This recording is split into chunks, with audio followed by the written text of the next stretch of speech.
Hello, everybody, and welcome back to Malfunction Junction. This is Andrew. Thank you for joining us. I am joined here today by Jonathan Herrera, who is the lead actor in Night Cook, the film that we are getting close to being finished with.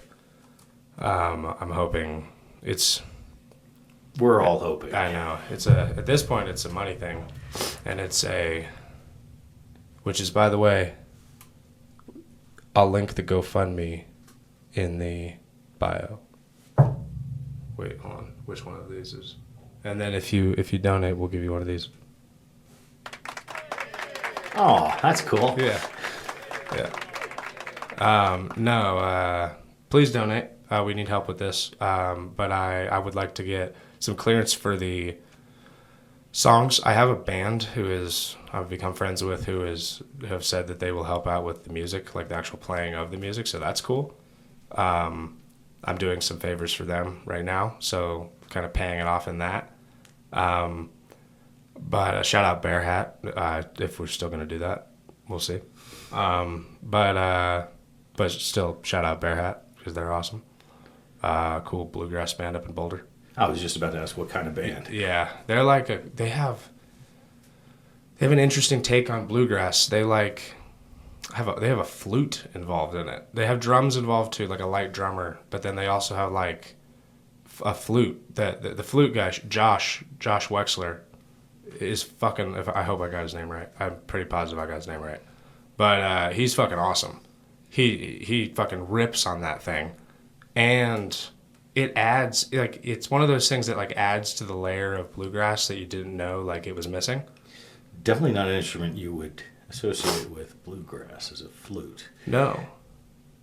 It's super interesting. It's very kind of innovative almost. Charlie, the guy that is the frontman of the band, the guitar player and the songwriter, he writes most of the songs, I believe. But he came on, what is it? Probably 6 months ago now.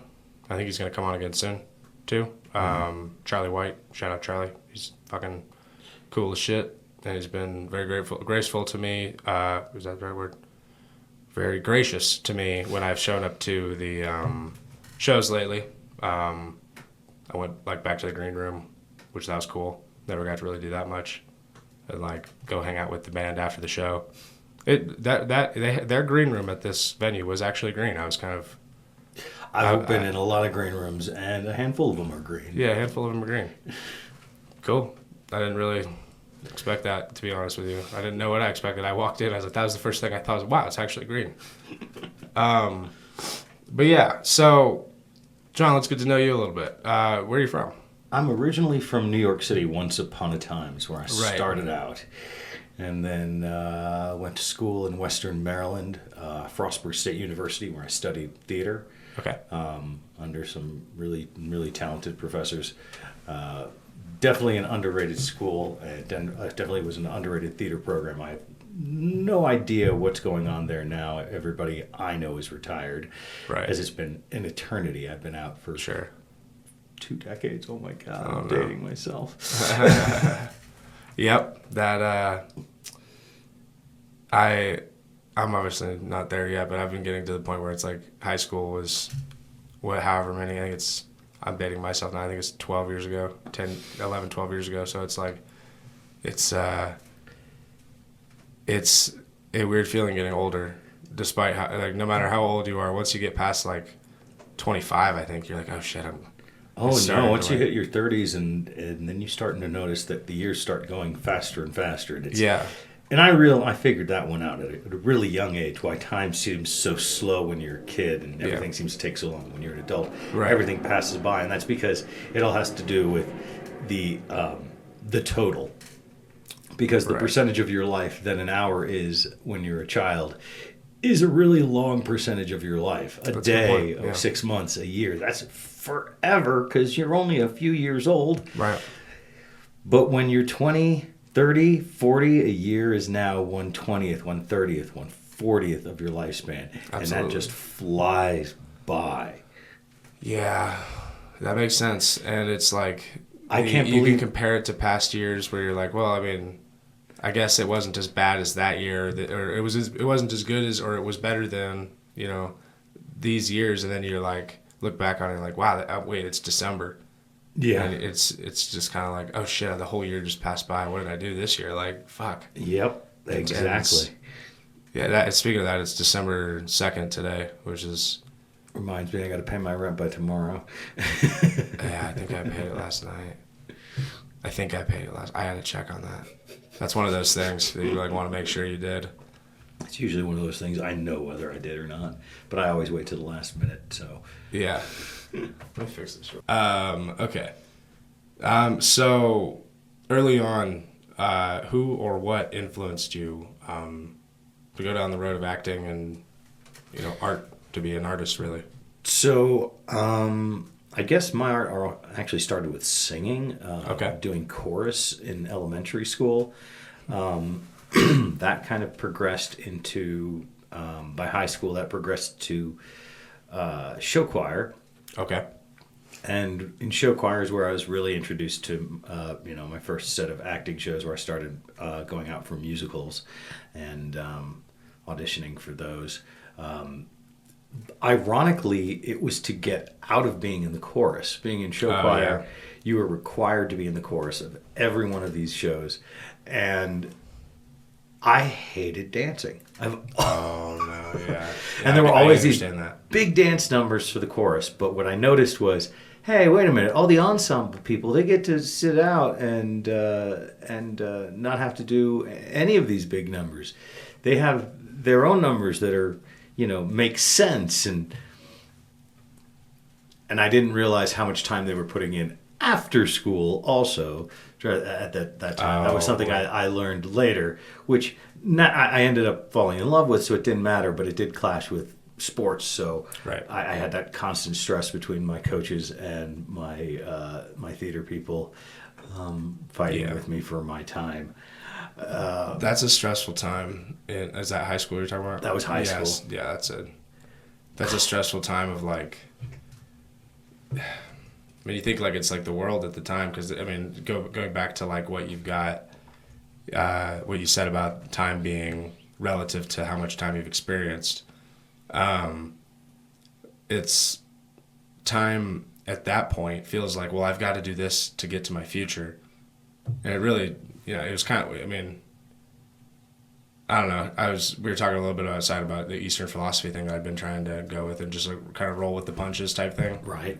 And just which is a terrible way to describe Eastern philosophy, but roll with the punches essentially is how I've dissected it all the way down. Just rolling with it. Rolling with like a leaf on the wind. Yeah, exactly. And I think that when we get to the point of that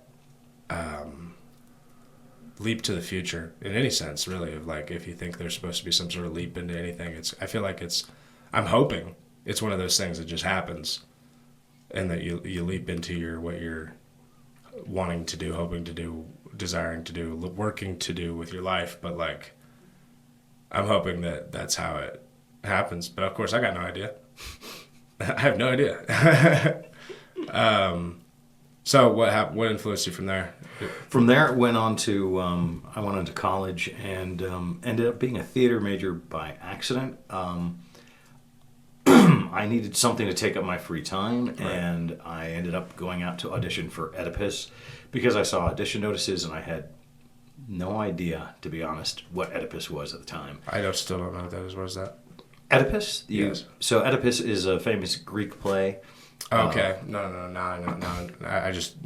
I must have missed a word in the context or something.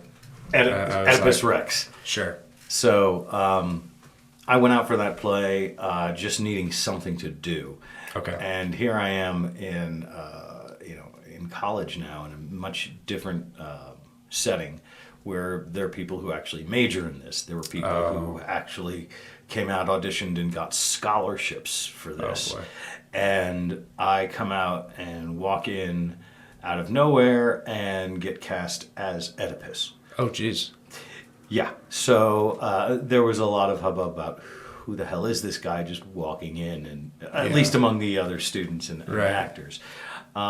This led to a meeting between me and the department head who basically gave me an hour-long lecture of why I should be a theater major. Oh boy, yeah. And I switched majors, and What were you majoring in before that? Did you say? I'm sorry.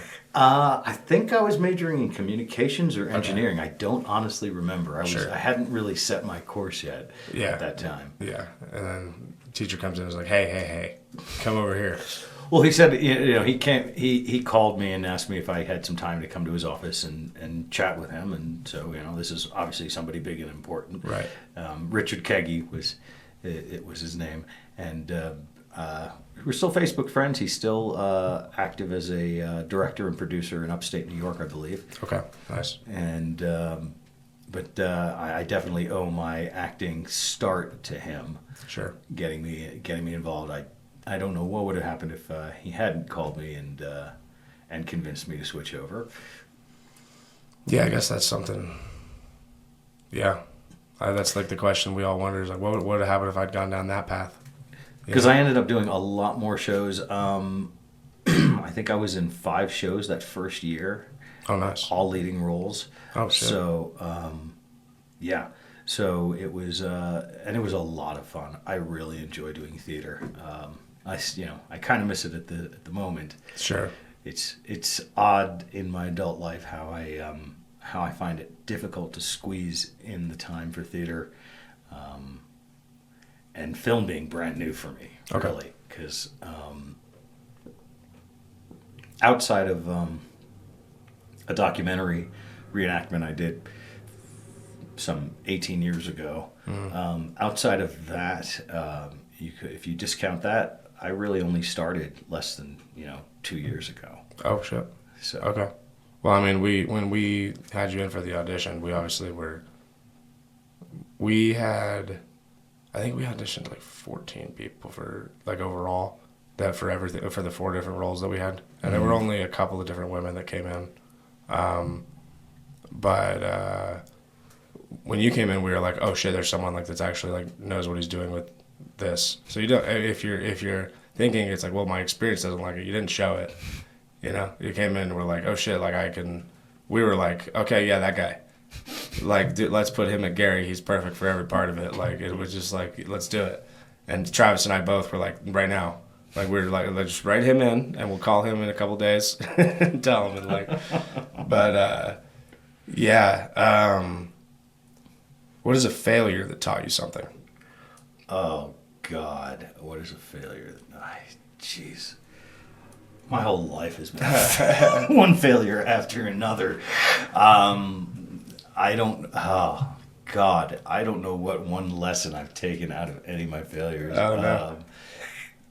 Not to depend too strongly on other people, and at the same time, I can contradict myself even on that one. Sure.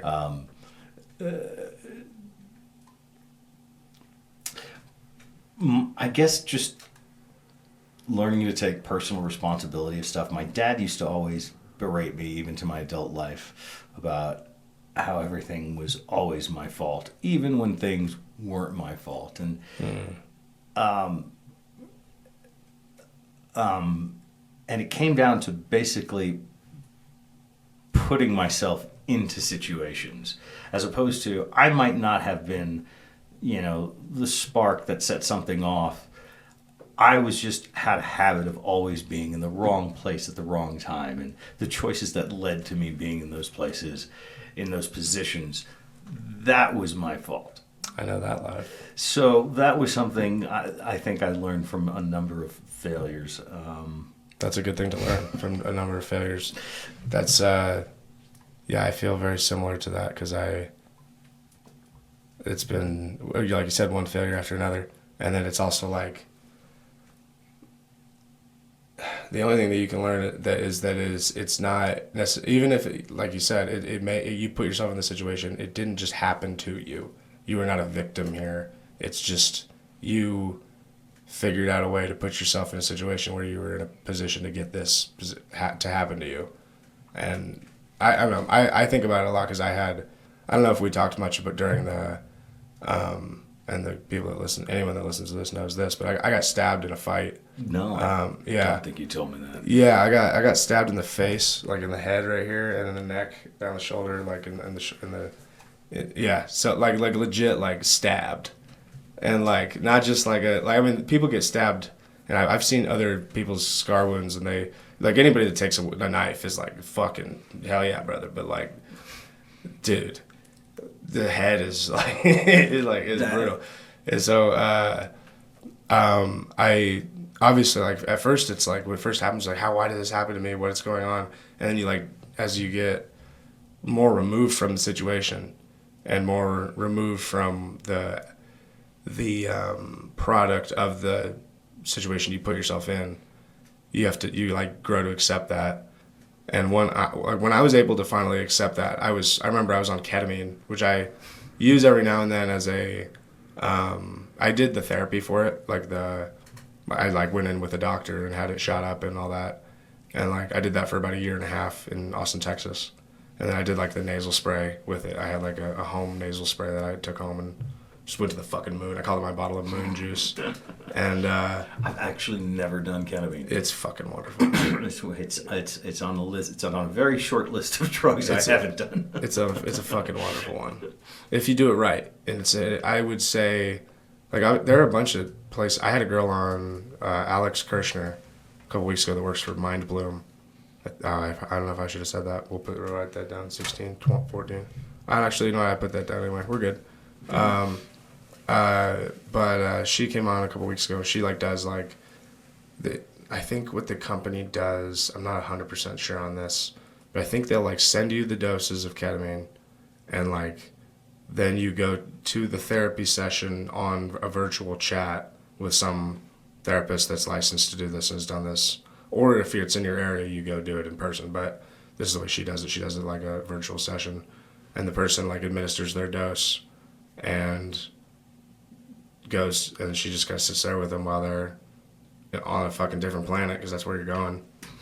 And then talks to them about it when they come to.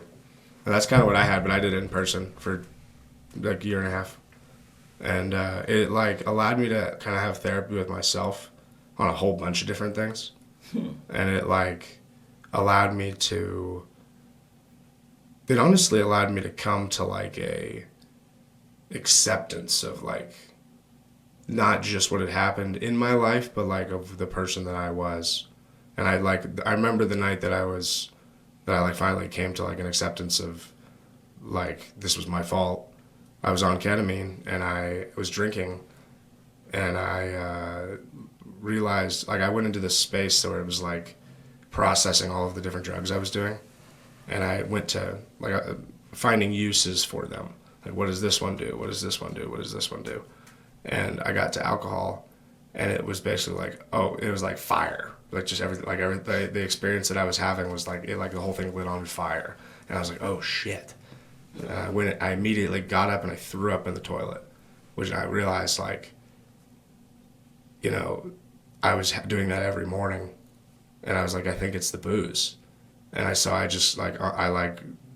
went into like my room. I realized I was just in this super dark place, and it was at an old apartment that I didn't like. It was just kind of sketchy and everything. It was a just dark place, like mentally and physically. And I just like said like to myself like, I'm sorry, dude. Like I love you. I'm sorry. But that is your fault. Like I won't do that again to you, type shit. And it felt like a physical weight left me. And like I went out and I grabbed like the bottle I think I was drinking White Claw that night, and I drank it, and I haven't drank since, because it allowed me to like come to like it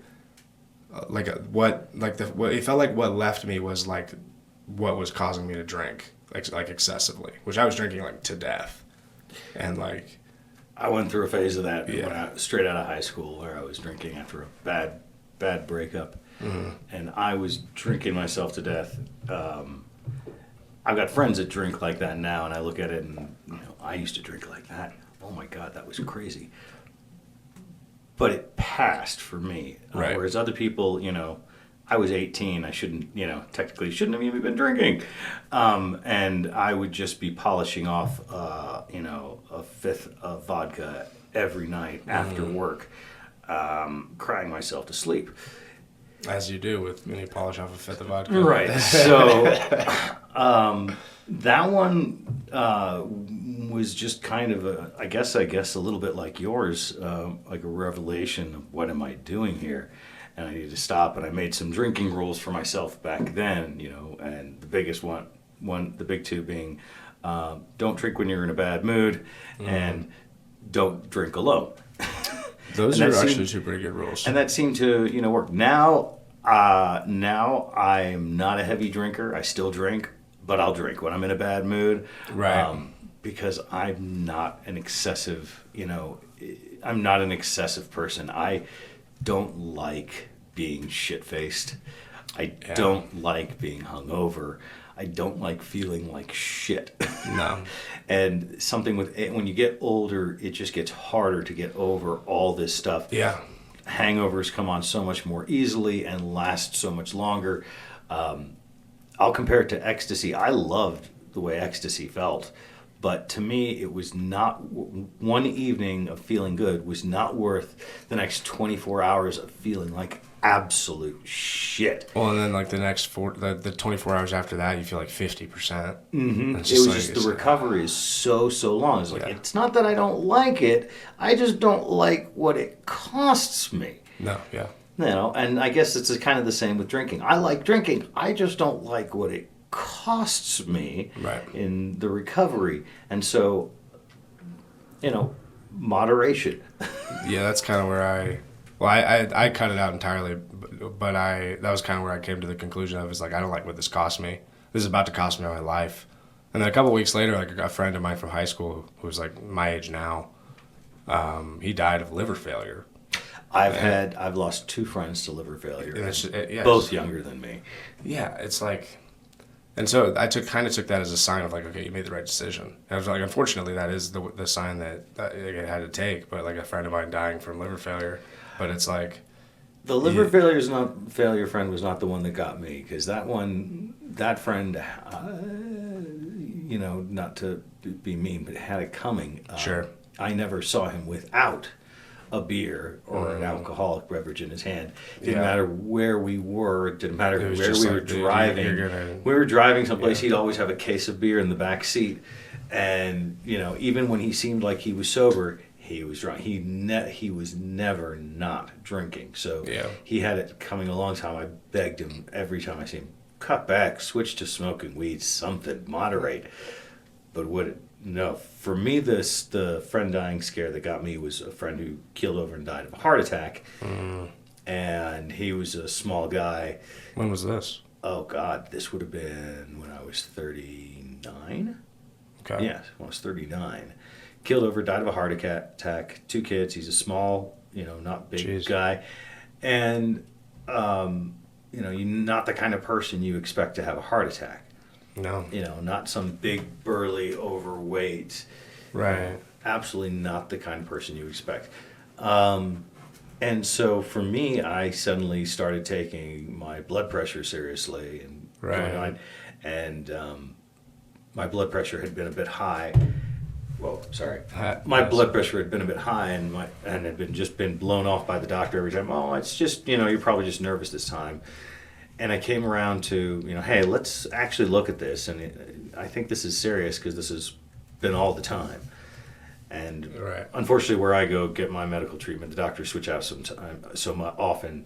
Seeing a long-term pattern is not something they're usually going to do because you don't have the same doctor, sadly.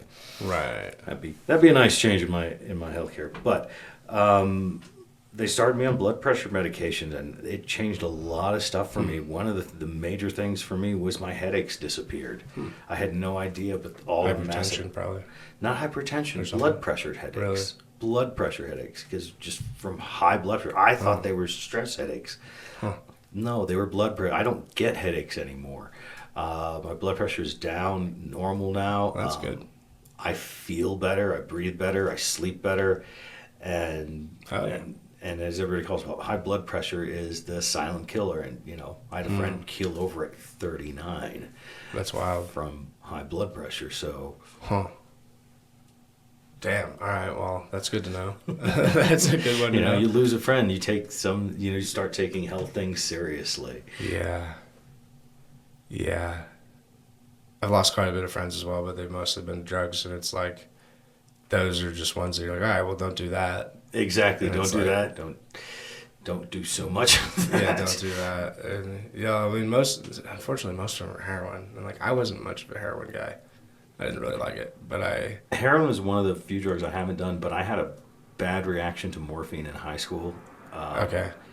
I had an accident where my finger got caught between two helmets and exploded on a football field. Broken in 3 places just between the last knuckle and the fingertip. Mm-hmm. I'm sorry, 3 places. What am I saying? 13 places. Jeez. So it had to be completely put back together. Oh, man. While I waited for my father to come, It kind of happened to me too, but it just got stuck in a face mask, and it just like did that thing. Oh, so very similar. Yeah, actually. it didn't have to have that quite. No, mine looked like that's shredded meat. gnarly. That was like what I was. Just the last digit of the finger. Thank God. Yeah, that's. I thought I was gonna, it was gonna be amputated and I was gonna lose it. But my dad's a plastic surgeon, so he took care of it, and not a big deal. But back to the morphine, he sent over his nurse to pick me up, and on the way had her stop by my house and pick up a bottle of morphine he kept at the house. She gave me one pill. That's all I had, and I was on cloud 9. Yeah. And it's a weird sensation, I remember, because I was in so much pain, and I was just in this state of mind where I don't care. Yeah. Wow. My finger is exploded, and it's bleeding everywhere, and it hurts like hell. Yeah. That sucks. It's just That's really, the complete mind is really, really weird. I really, I guess I really enjoyed it for what little it was, but the next day, I went into full... immediate withdrawal. Yeah. I went into full chemical withdrawal. I was puking, convulsing, like an addict, and all I had was one freaking little Yeah, you're like, pill. no way, dude. So I've always been nervous from morphine because they're Yeah. the same stuff. All right. So let's think. Last thing you asked me was about failure. That is true. I was gonna ask a different question, hopefully, because that was a good answer there. We got a lot out of that one, I think. Let me think. I guess let's go to, what is the best compliment you've ever been given by a stranger? Oh, that's an easy one. Nice. Oddly enough. So when I was in the military, there was a night when I was sitting around with some of the other soldiers, and one of the other guys who I was not close with in my platoon, I don't remember his name. He's not one of the guys I remember, just the story I remember he told. He was telling us about a nightmare he had the night before. Oh, boy. And in that nightmare,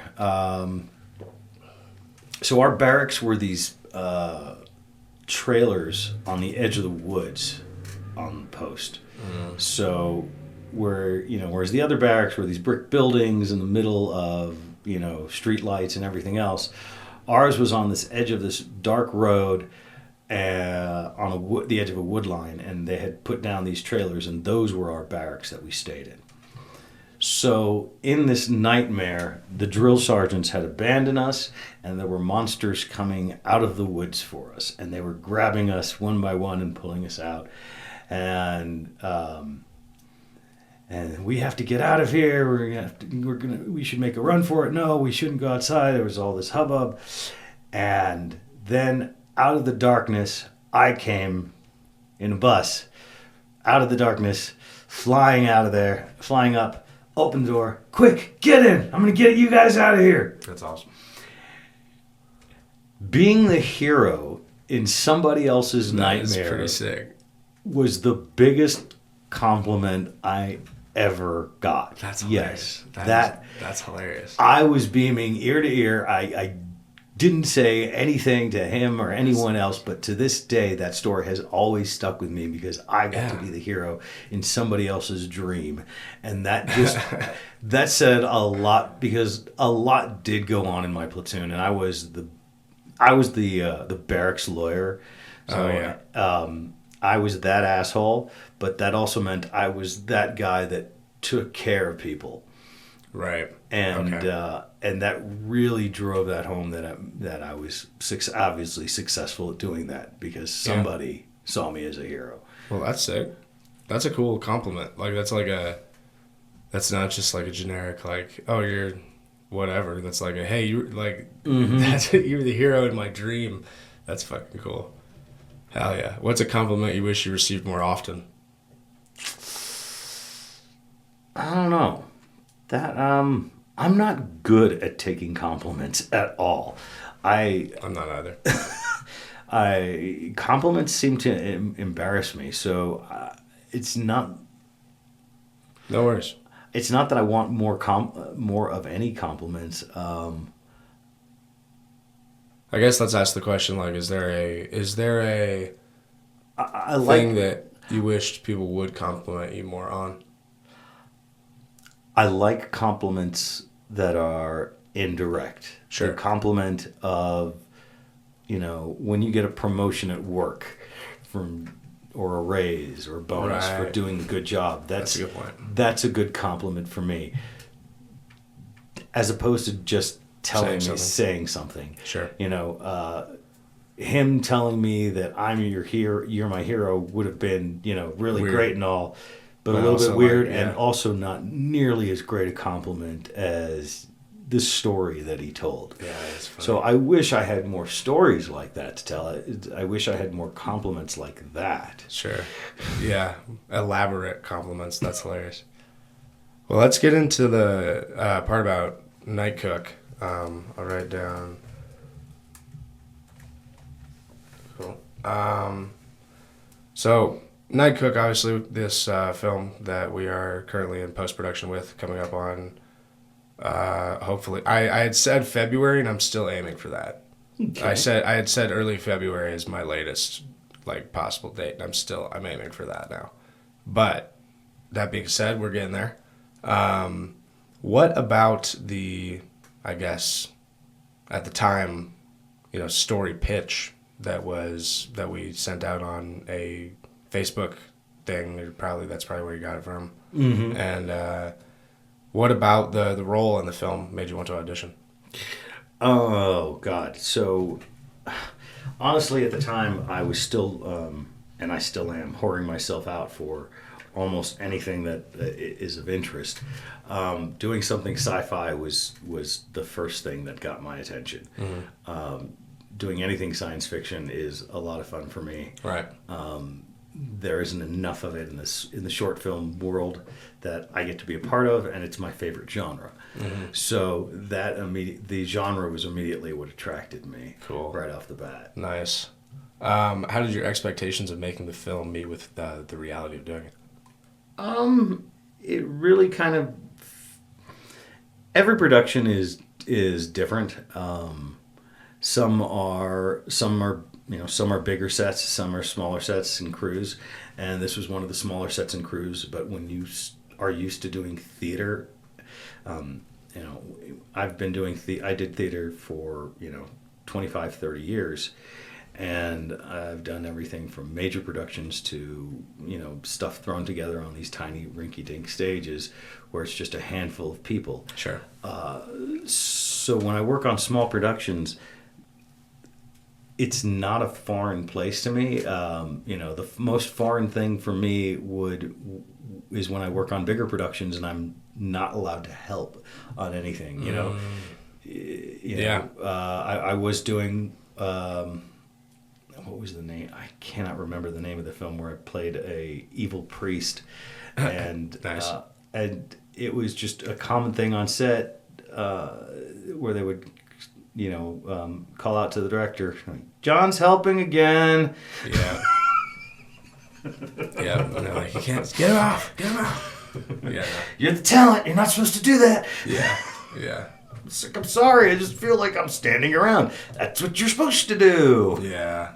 That's That's the one thing That is the hardest thing about acting I'm sure. in film as opposed to theater that you never think about at all is how much time you spend just sitting around doing nothing, waiting to act.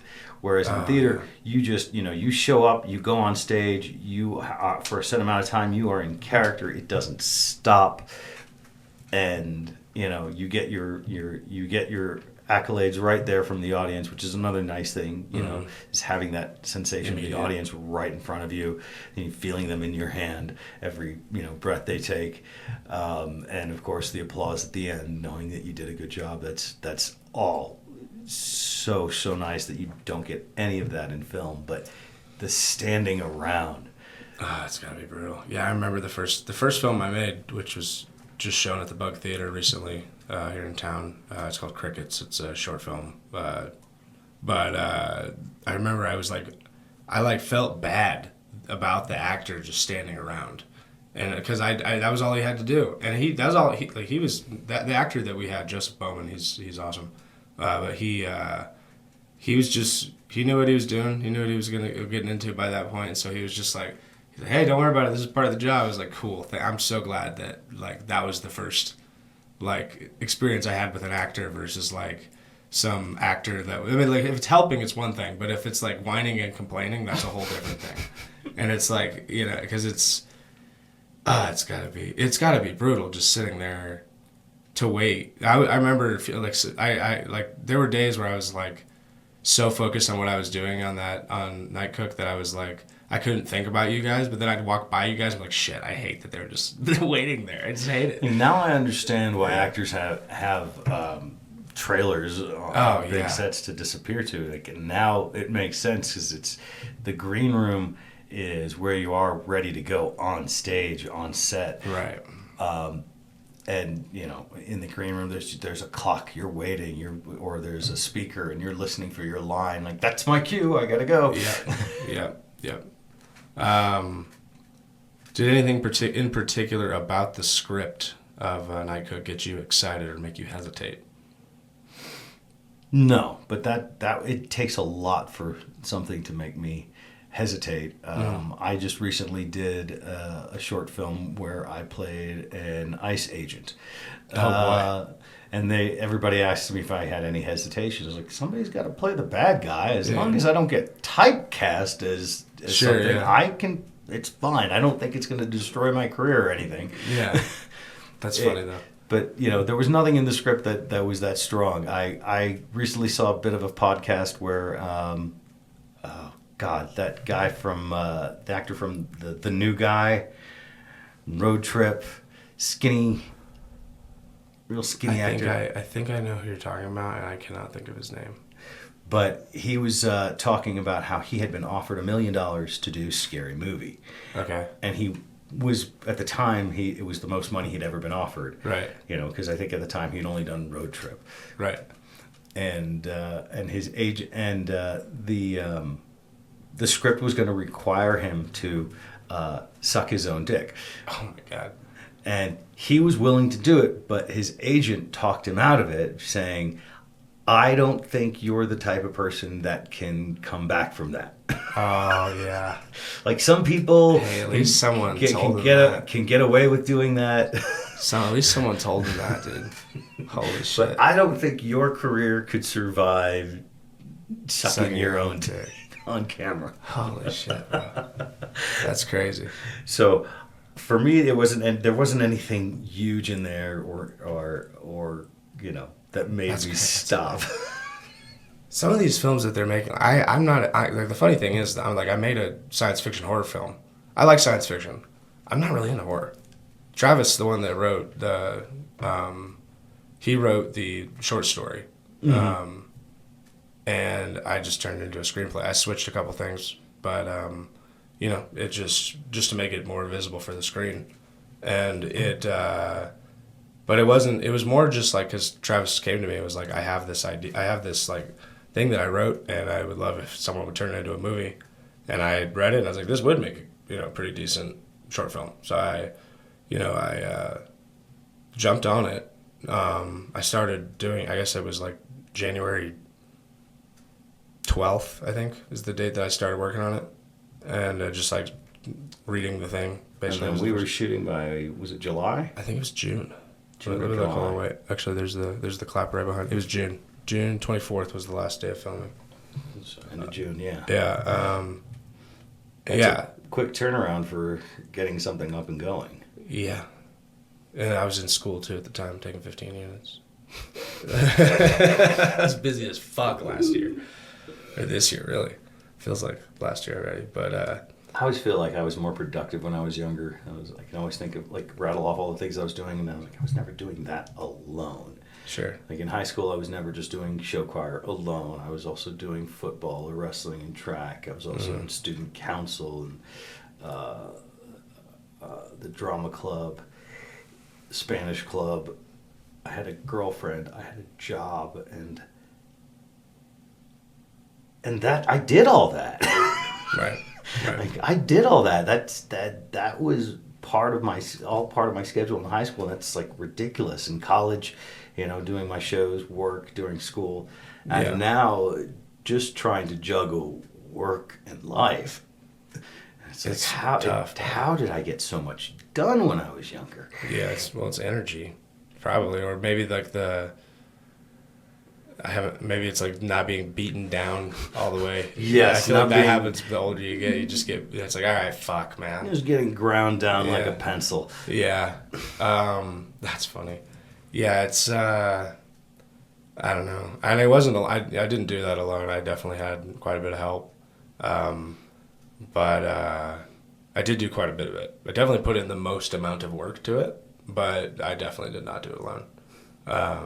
There were quite a bit of people that helped. Harrison, Lee. Lee was like such a sleeper. We did not know that Lee was going to be that helpful. And then of course Magdalene was helpful, but I'm not even bleep out her fucking name just because I am mad at her right now. But whatever, let it be. That's the thing with film productions is you do need to depend on other people. Yeah, no, absolutely. To make it together, it's not something you can do. So theater is something you can, in certain circumstances, get away with being a one-man production. It's you can get away with that, but film is not that kind of animal at all. No, it's not. What part of the character felt closest to you? Oh God, working in food service. Yep. Yep. I haven't been a cook. It's probably the only position I haven't filled is working on the line in a restaurant, Okay. but I worked everywhere else. I also used to work room service at a hotel. So the idea of, yes, me being this cook that delivers the food to the residents and at a mental institution, that did not seem too far away from some place that I might actually find myself working. Yeah. I'm glad you were able to find that within it, because like we were able to. That was one thing we saw in there. Is like I think he'll be able to get into the character. He looks like he's done this job or something similar before, and so I was like, cool, that's perfect. Was there a moment on set when you felt your understanding of the character shift? Not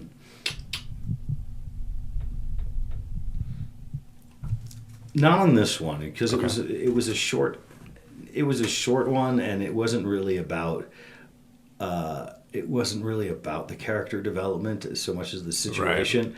The situation that driving everything. How about when the situation shifted then?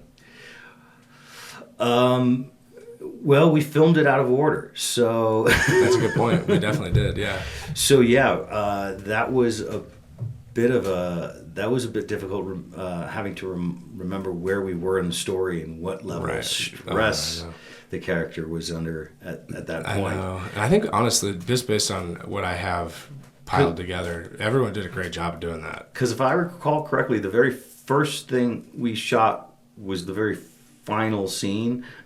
No, the very first thing we shot was the second scene, I think. And but we shot that in the and then we last shot scene. and then we shot the very last scene. We shot it in that same day, because when it got dark, I think it was like, because we shot 2, we shot 3 with Michael or James. Shout out James, he's coming on the pod in a few days. Probably release that a week after yours is out. But he was there, and you guys come out and shake hands. That's 3. And then 2 is the one where we were in the van with you, and you're coming in, you're parking the van. Which we shot on the last day. That was the first day, because we shot on. Oh no, you're talking about when we parked at the parking lot. Yeah, parked in the parking lot. Yes. We shot that, and then but we also shot that night, the one that night where it was where it's supposed to be the final scene. We shot all that, and that was like. Oh man, that was fun. That was a fun night of doing it, but it was definitely it's hard to like because there's no build up to that scene. It's like he's already there. He's already terrified. He's already been running at that point. Yeah, and man, I would have loved to have shot everything in order. I have gotten lucky on a number of productions getting to shoot in order, but I always remind myself like this is not how it usually gets done. This is luck. This is pure luck that we're getting to shoot all in order. If I had like a legit budget for something where it was like, all right, we got a crew, we got everything that we need, and they're all paid well, everybody's satisfied, and I got all the things. Like I didn't have to fight, because I don't know if you knew, but I had to fight with remember we switched we switched seedy motels. Mm-hmm. Do you remember that? Yeah. Because I had the lady at the first seedy motel wanted to charge me like $200 more than she had originally gave us the offer for. And so I had to like fight with her. And finally, I just was like, fine, I'll take my money elsewhere. And just walked out of the front door. And you found the other seedy dirt place. Cheap in comparison. The other place was dirt cheap in comparison. Actually, not as bad as that one, as the first one. You'd be surprised. It was fucking bad. Like that motel, which. By the way, they also they skimmed my credit card, or not my credit card, but like one of my bank debit cards that I. Oh. Thankfully, it was my business one, so I could just shut it off, like one of several cards that I had. But it was like they skimmed my card, and it's just like, all right, well, great. It's just like fuck, bro. It's like I don't know what else to say about that place other than it was one of the. I would never spend the night there. No, I would have to be pretty desperate to spend the night there. No. I remember the lamps didn't even have shades on them. No. There was the cuck chair in the corner. Yep. Yeah. And one of the rooms didn't have air conditioning in it. It was only the back room. Yep. So it was very cold in the back room and incredibly... Well, it was 105 degrees out during one of those days. Yeah. I remember we had a heat storm. So, yeah, it was really hot. It was one of the few nights where you actually didn't... I remember complaining, actually, that the summer wasn't hot enough for me in the sense that... Yeah. And there was like, what, you didn't like the heat? Like, no, it's not that. It's like we didn't have any nights where you couldn't wear a jacket. Right. That's what I got at, you know? There were no summer nights for me, like, back east where you still T-shirt and short weather once the sun went down. That's what we were lacking. But we were not lacking for hot days at all. No. Yeah. Was there a most difficult shot or sequence to shoot, mentally or technically? So.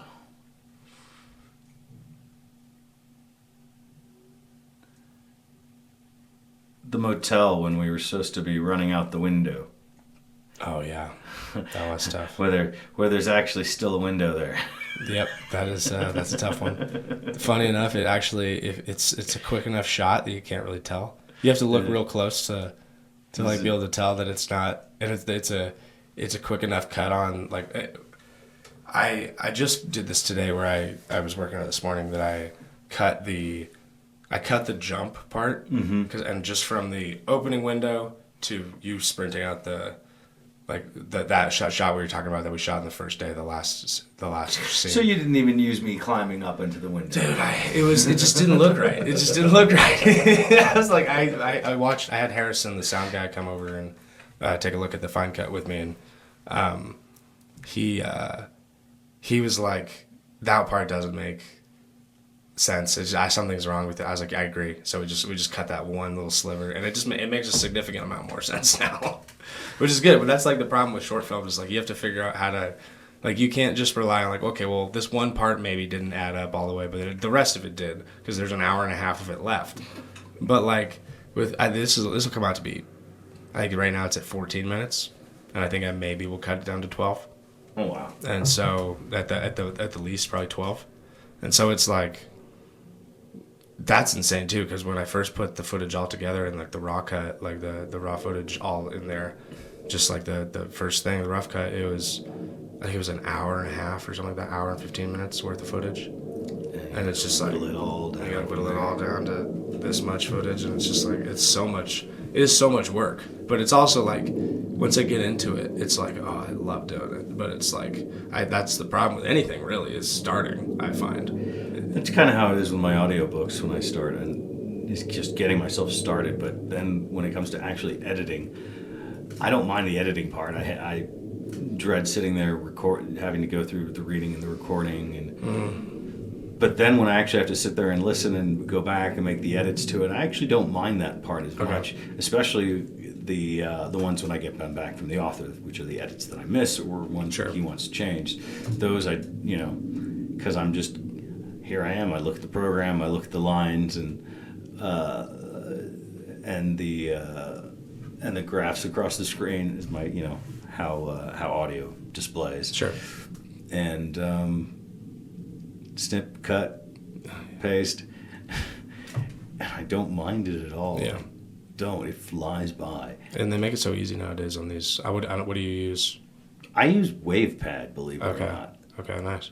I should be using Adobe Premiere, but that's I'm what I a cheap use. bastard. The only reason that I still qualify for the student plan for like the next 8 months or something. So like I got like a significantly cheaper version. Like it's the same version of everything, but I just pay less because I qualify as a student still.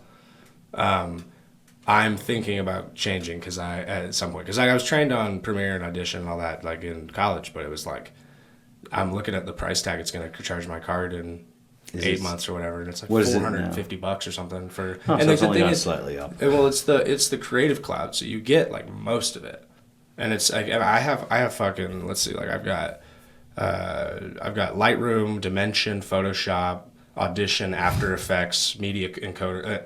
It's like, and all these are free, if with the purchase of the Creative Cloud, and so like that's where they get you to pay $500 for everything, because it's like, and like look, I use it for everything I do, so I have to have something like it. Yeah. But Premiere is wonderful, and so is Audition. Audition's a little harder to figure out, in my opinion, but Premiere is wonderful. It is a truly very easy program to run once you learn how to use it.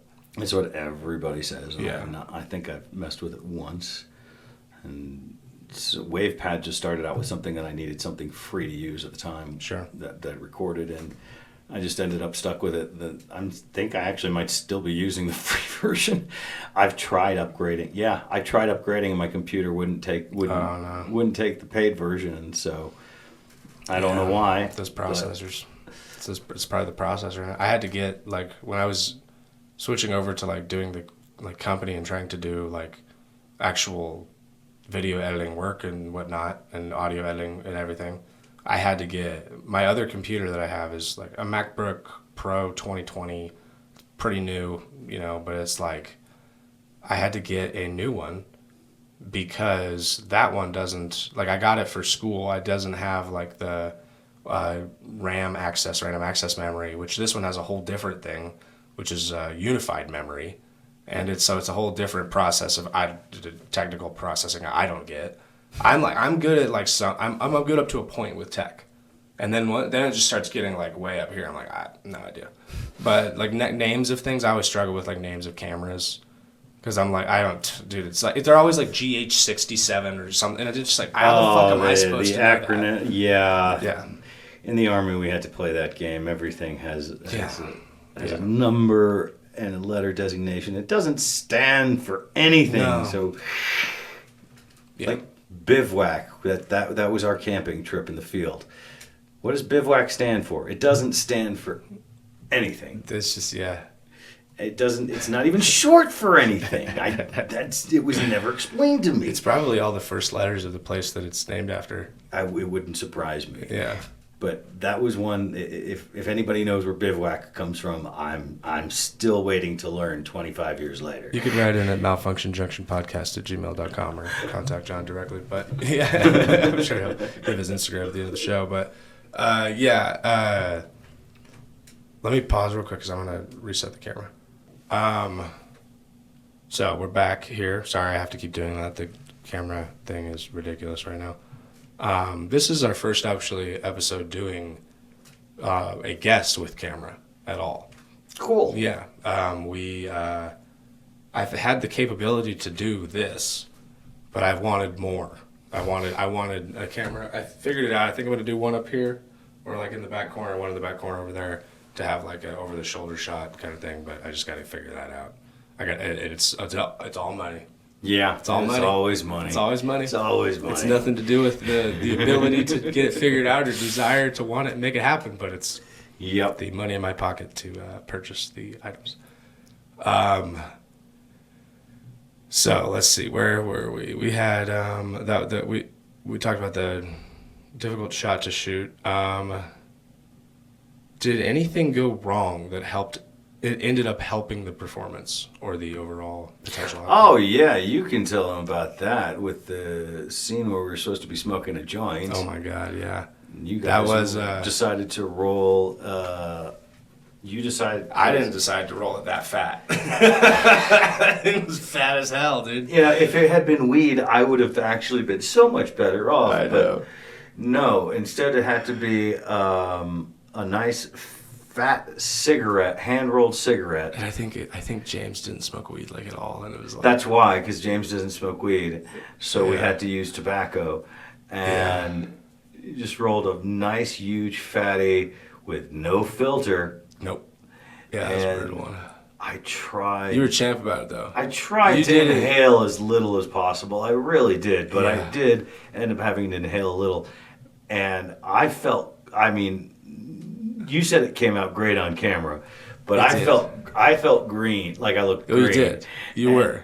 And then then as soon as we finished that scene, I puked my guts out. Yeah. And then I laugh about that because I used to smoke cigarettes for over a decade. But it's been over a decade since I used to smoke, so I obviously am just not cut out for a cigarette anymore. Well, I mean, that's a tough cigarette to smoke too. A filterless rolled cigarette with American Spirit tobacco. It's like I'm sure it was. That's some Travis. old cowboy shit. Yeah, it's Travis shit. I love that shit too. I love doing the rollies, but like it is like they're way tougher. But yeah, you champed it down. You were like, and in one of the shots that is used if you. Anyone listening looks out for it. It's there's one shot where you can tell like, oh, he looks kind of what's going on here, but like you can't tell, and it's such a quick shot on it that you can't really fully tell that like it maybe just like it kind of melds into like maybe he's just high, like kind of like I've said that to Travis and to Harrison, like I think it's perfect because he just looks high, and like and then that was. And also that, just to say that shot, you walk towards the camera and say, "Oh, by the way, the werewolves." Dude, don't tell anybody I told you about the werewolves. Yeah, that shit came out so perfect, and like, it's great. How did our directing relationship work in your perspective? I thought it worked great. Yeah. I mean, if you're happy with the work, I'm happy with the work, and I had a good time. Good. Perfect. What's something about my directing style that you liked? I liked the direct nature. You knew what you wanted right away, and you communicated it well. Okay, good. So, getting understanding what you wanted out of each shot, and how you expected it to look is really important because, understanding just it's not my acting is the easy part as far as knowing where you have to be, how you're going to be not portrayed, but just how you're going to come across in each scene is really important to all of the formula. Right. Yeah. Thank you. Yeah. It was tough to like. I mean, as you said, we shut it out in order, so it was like, and as you said, it was tough to like. Okay, where are we exactly? Where is his emotions?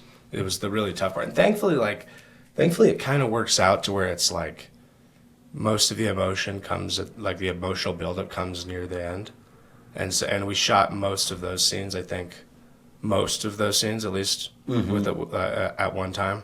So we were able to kind of get the emotion of like when the three of them were in the room with you with the knife, and you're like, "Fuck you, Janet." Like I feel like that was like there was enough being put forth there that it was like, okay, the emotion in the room here is like, or like that needs to be in the scene is like, I don't know what's going on. I got the fuck out of here. Whatever's going on. And that is how it came across. So I love the shot with the that I'm glad you guys talked me into doing with the knife.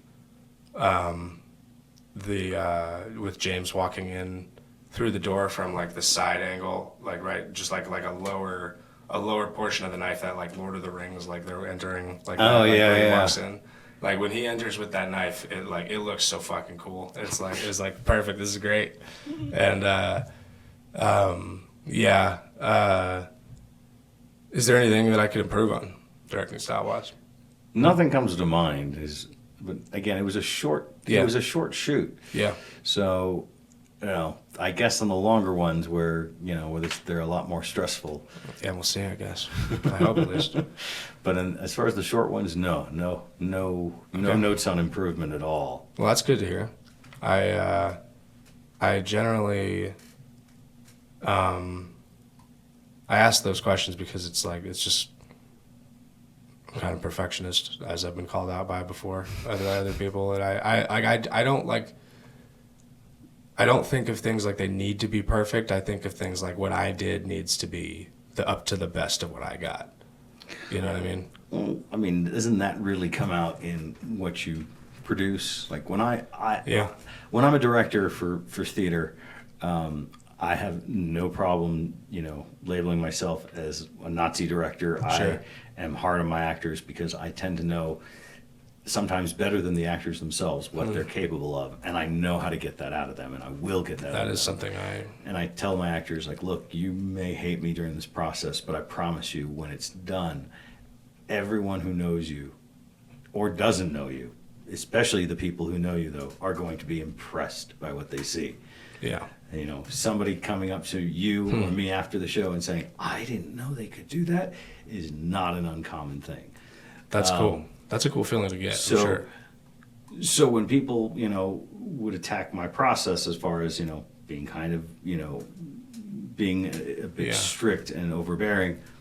It's about getting the job done, though. I just look at the end result. Right. Like this is what my process gets us. And so I don't try and focus on the critiques so much of the process unless, it's affecting the outcome. Right. I think that's a good way to take it. You've got there are a lot of I'm blanking out the right word, eccentric directors, actors, and, it's their process that makes them, it's that their eccentricity that makes them so great at what they're doing and why they get away with doing that. Right. Yeah. No, literally, yeah. That's kind of, yeah. That's how it ends up being. Like, you see always people getting out of shit they shouldn't get out of just because they... Now, some people are complete assholes about it. And it's like, I listened to Matt and Shane's Secret podcast. It's Matt McCusker and Shane Gillis, just two comics. Mm-hmm. And Shane said something recently on there that was like about fame. It was like, I don't understand how you can't just like, when someone comes up to you like, hey, I'm a fan, can I get a picture? I don't know. He didn't get like how you can't just say, no, fuck you. You can't say that. He doesn't get he doesn't get that you like. Well, he doesn't get why people do that. Was the thing of it. Of like why some people are so people full are just of so themselves rude about it and just like, and like I mean I've never been famous, never been asked for being famous. It's like being famous is getting your power literally from the other people, so, right? From your fandom. So you should always take care of your fandom. I've been on rare occasions from theater been asked for my autograph, and I was always ecstatic to give it. Sure, yeah. Somebody's asking for my autograph. That's freaking awesome. Hell yeah, yeah. That's one of those compliments I like. Right, yeah. That's a cool one to get. Is there a moment in the film you think will stick with people the most, just based on your out of order opinion of the shoot? I don't know. How beautiful is the opening? Is that opening shot with the bus in the mountains? Oh, it's really nice. It's really pretty. Because that's a really pretty shot. I remember that. Yeah. But then there's the intensity in the motel with the patient. Oh, that's right. Yep. Yep. Which that part looks. I had to take advice on from a more experienced film director that I know. Shout out Vance Dupelchin. He kind of told me that I didn't even show him anything from it, but I just he said it's something he said stuck with me on that part was that make sure these shots are quick and tight, and and so it's you see that the monster part of what Travis was doing, which looked ridiculous. If you just watch the raw footage of it, it looks fucking ridiculous. I'm taking sure. just four frames of and I've still thought about a different edit to make on it where I may make them 4 different frames, take 4 individual frames from random spots of his movement and just make them in that order. But right now it's just 4 frames of just so.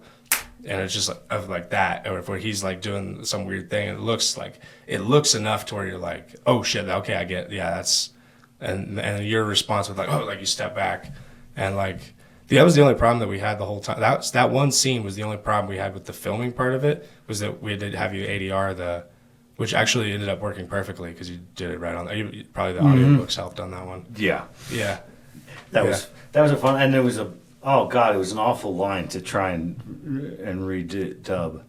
I know, because you gotta stutter it. You did, yeah, because I stutter. Yeah, I'm stuttering perfect. the line, and I was just I must have messed with it for 15, 20 minutes. Well, but it works perfectly because, the stutter itself works perfectly because you're like, what the fuck is that? And it I've thought about cutting that, but it doesn't make sense to do it. Because I've played with cutting it of it goes and you run. It could work like that. If I have to at the very least if I had to do a director's cut type shit, it would include the full part of it. There's probably a couple things I would include the full part of, but I just cut for time's sake. But well, why are you worried about time's sake? If because it was a whole a 30-second thing of just one shot, and I would have probably left it in if I. It doesn't affect the story at all, and so I never understand when a director's cut comes out shorter. That doesn't make any sense to me. Bugs me and bothers me if the director's cut comes out shorter. That doesn't make any sense to me.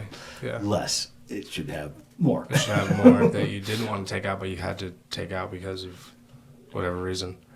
What part of the film's themes, the monotony, liminality, fear of being stuck, that type of thing, hit closest to home? Oh, more like the fear of everyone being out to get you. Okay, yeah, yeah, that definitely. That more like hit the home. That paranoia of people you already dislike, coming after you, anyways. Yeah. With the exception of James.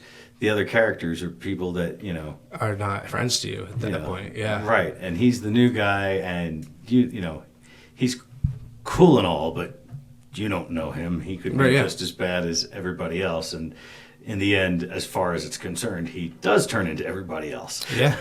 Yeah. And that's the fear. Yeah. That's a good take on that. What is the thing about this film that makes you feel proud to be a part of it? Oh, God. I have no idea. I'm proud to do it. So far, I've been proud of every production that I've done. Nice. They're not stupid. They're not. They're not dumb. Right. They're. It's not the script that I looked over and looked at and just thought, oh God, this is so awful, but I need the work or I need the publicity. Sure. Yeah. Not to be insulted, but there was nothing There was nothing. Good. That's probably the way it should be. At least on the set. Maybe after the fact. I guess we'll see after the fact. Maybe we'll have you back on, talk about it then once I'm had it. Maybe I'll figure out a way to have a couple people on that show when we have it actually released and done something with it. I don't quite know. I think it's festivals for sure that'll be it entered in, but it's a matter of which ones at this point, and then also what else is like. There are other ways. I got an in with I guess it's right here now, the Emerging Filmmakers Project just recently. I guess I don't know if it's an in, but I just recently was featured in that, so I guess I can probably get another one in if I got that one in. And this one's much better than the first one that I made. So right on, that's good. I'll ask you. I got 2 more questions for you here, and then we'll get out of here. This is a question I ask everybody. Aside from people or animals, if your house is on fire and you can only grab one thing, what are you grabbing? So if my pets are safe, pets, people, everybody, anything that is a living, breathing thing is out of the house already. You have to go. You're going in. You can grab one thing, item wise. it's probably going to be one of my paintings. Okay. Yeah. I have a number of. For a couple of years, I painted in acrylic, and those are all decorate my walls downstairs. Yeah. And I did abstract art. Okay, cool. But it would definitely be one of my paintings. I can definitely picture it be one of 2 specifically. Yeah. Cool. That's a good answer. I've had people answer my guns, I've had definitely another artist said painting. No, you grab something. If you're going to grab something, you grab something that's irreplaceable. Like one of the things I thought about grabbing was my computer, but everything's backed up on the cloud. So you get that computer, you press, re-download this computer. It's like, yeah, it's pretty easy. So it'd be an inconvenience. So that would be like an inconvenience. But my paintings, they're not coming back. Could I repaint them? Yeah, technically, but it would never be the same. It wouldn't be the same one. It would have to be a different. And it would never. And it would more than likely never come out the same. Right. Especially when you paint especially the way I paint abstractly, yeah. My answer would be also a painting that a friend of mine did of me. I'll show you. It's out in the hall. But it is a painting of me. I'll just show you. Honestly, it'll work better if I just show you. Everyone that ever listens to this show is known what it is. But okay. Then the last question here. I just got. What's next for you? What do you got going on? Anything? So the only thing I have a feature film I'm going to be in called Big Ass Monsters. Okay. And I'll be shooting on Friday. Oh, hell yeah. That has been shooting for a while. It's a big green screen production. Okay. So that'll be interesting. Have you done something like that before? I've not. Okay. But you'll have to tell me how that is, by the way, because I'm curious. I don't think I get to be in any scenes with. I don't think I get to be in any scenes with the monster though. Oh, okay. Well, still, I just want to know what the experience of that is like, because that's a different way of shooting that is now available to filmmakers. It's strange. Yeah, and this one is a much bigger production. Like I said, it's been shooting for.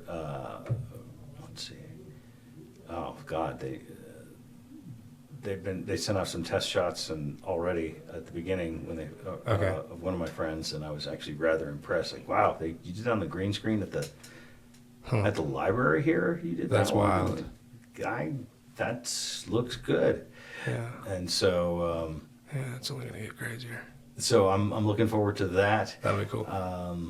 Big Ass Monsters. That's what you said it was called. Mm-hmm. Big Ass Monsters. I finally got heard back on The Lawyer's Therapist, which was the other short film I did last year that hadn't been released, where I star in. It's a full length. Oh, nice. Full length. Well, I shouldn't say. A full-length short film. 40 minutes, basically. Yeah. Yeah. So, cool. So that one, that's kind of my next idea. idea. Get done, and I will apparently get to see that hopefully in the next few weeks. Awesome. Well, hell dying yeah. Let me know when that comes out. I'll have to. Yeah, I'm dying to see anything Yeah. I've done. That's cool. I mean, if you're interested, recently we had the 48-hour film festival back in You Colorado were Springs. in that? I was in Okay, it. cool. I was How'd you guys do? second place. Fuck yeah, dude. And I got... Hold on, wait. We got this one. All right. And I got Best Actor. Oh, fuck yeah, dude. That's awesome, dude. So that was that one got me by surprise. Like, wow, we didn't win, but I got Best Actor. That's fucking dope, dude. Awesome. Congratulations. That's awesome. Oh, fuck yeah, dude. Hell yeah, dude. That's one of those things that's like, you don't really, it's not really like, at least when I've thought about it, it's like I'm not doing it to get like an accolade. I'm doing it because I'm an artist and I have to make this shit. But like, because I love it is really why I have to make it. But it's like, when it's someone tells you like, hey, like, we thought this was great, here's an award. It probably does feel amazing. Oh no, absolutely. Yeah. Especially when Yeah. it comes from strangers. So Oh yeah. So it wasn't.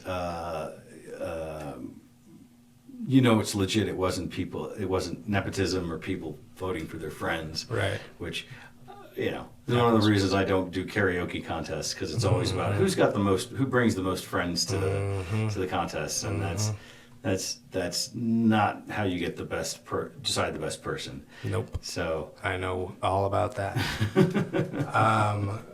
Cool. Well, I guess, do you have any socials or anything that you want to plug or anything else you want to plug on there?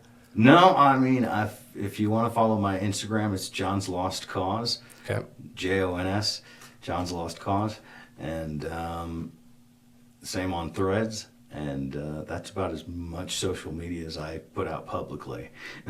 Yep, I get that. I have to re-download the apps to get things out today. Like that I have to be on Instagram and then I'm going to delete them again because I have been wasting way too much fucking time on Instagram and whatever.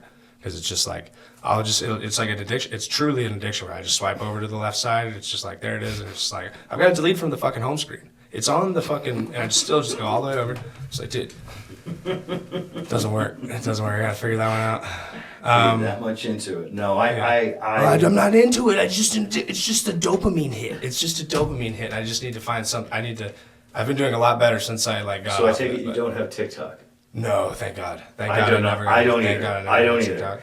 I never got into that. I have an account for the podcast, and I posted 2 clips on there, maybe. And I have an account for my book reading, and I posted once. Yeah, and it's just like I can't do that to myself. Like I can't start scrolling on that shit. That is so addictive. Mm-hmm. Oh my God. But all right, we'll get out of here on that. Everybody that is listening, you can send your comments, questions, concerns to malfunctionjunctionpodcast@gmail.com. We have the Instagram page, Malfunction Junction Podcast, at the beginning of that. And then for following updates on Night Cook, you can follow Crucible Media _ That's the other one. And then I think, and again, please donate to Night Cook. We still need that money. Yes, please donate. Money is always good. Yes. So, on that note, thank you, John, for joining us. Everybody else, thank you for listening. Have a great rest of your day.